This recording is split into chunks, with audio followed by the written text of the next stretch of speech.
Hi guys, இன்றைக்கி ஒரு recipe செய்யலாமா? இன்றைக்கி என்ன செய்ய போகிறோன்னா பன்னீர் பட்டர் மசாலா. அதுக்கு தேவையான இன்க்ரீடியன்ட் வந்து வெங்காயம், தக்காளி, இஞ்சி, பூண்டு. அதுக்கப்புறம் இந்த பக்கம் வந்து மாவு பிசைஞ்சு வச்சாச்சு. நான் காமிக்கிற அளவு முந்திரி, வெங்காயத்தையும் தக்காளியும் வந்து நான் காமிக்கிற மாதிரி கட் பண்ணிக்கோங்க. பன்னீர் பட்டர் மசாலாவுக்கு முக்கியமான இன்க்ரீடியன்ட்டே வந்து பன்னீர் தானே. உங்களுக்கு எவ்வளோ வேணுமோ அவ்வளோ வாங்கிக்கோங்க, எத்தனை பாக்கெட் வேணுமோ.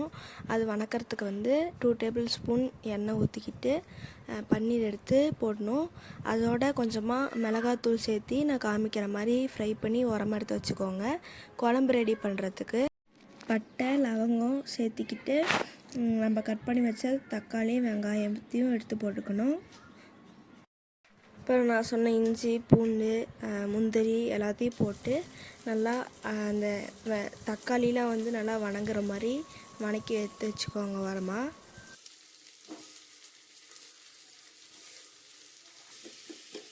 அதுக்கப்புறம் நான் காமிக்கிற மாதிரி நல்லா கொத்தி டீப் ஃப்ரை பண்ணிக்கோங்க.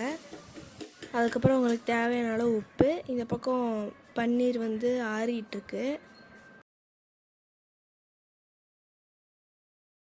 அப்புறம் குழம்பு செய்கிறதுக்கு இன்னொரு இன்க்ரீடியன்ட் வந்து தயிர். நான் காமிக்கிற 3 பொருளை ஆட் பண்ணிக்கோங்க.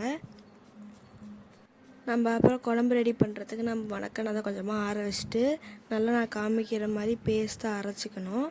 அதுக்கப்புறம் இன்னொரு பாத்திரத்தை எடுத்து கொஞ்சமாக நெய் ஊற்றிக்கோங்க. அப்புறம் கொஞ்சமாக சமைக்கிற எண்ணெய் ஊற்றிட்டு நம்ம அரைச்சி வச்ச பேஸ்ட்டை அப்படியே எடுத்து ஊற்றிடணும். அதுக்கப்புறம் நம்ம தயிர் மிக்ஸ் பண்ணி வச்சிருந்தோம்ல, அதையும் ஊற்றிக்கோங்க.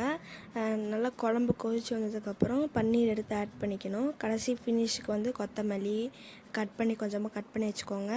அதோடு கொஞ்சமாக லைட்டாக சர்க்கரை சேர்த்துக்கோங்க. இப்போ குழம்பு அவ்வளோதான் ரெடி ஆகிடுச்சு. இதையும் பன்னீர் பட்டர் மசாலாவும் சப்பாத்தி வச்சு சாப்பிட்டிங்கன்னா அல்டிமேட்டாக இருக்கும். நீங்களும் இந்த வீட்டை ட்ரை பண்ணி பாருங்கள். பாய். இந்த வீடியோ பிடிச்சிருந்தா லைக் பண்ணுங்கள், ஷேர் பண்ணுங்கள், சப்ஸ்கிரைப் பண்ணுங்கள். நெக்ஸ்ட் வீடியோவில் பார்க்கலாம்.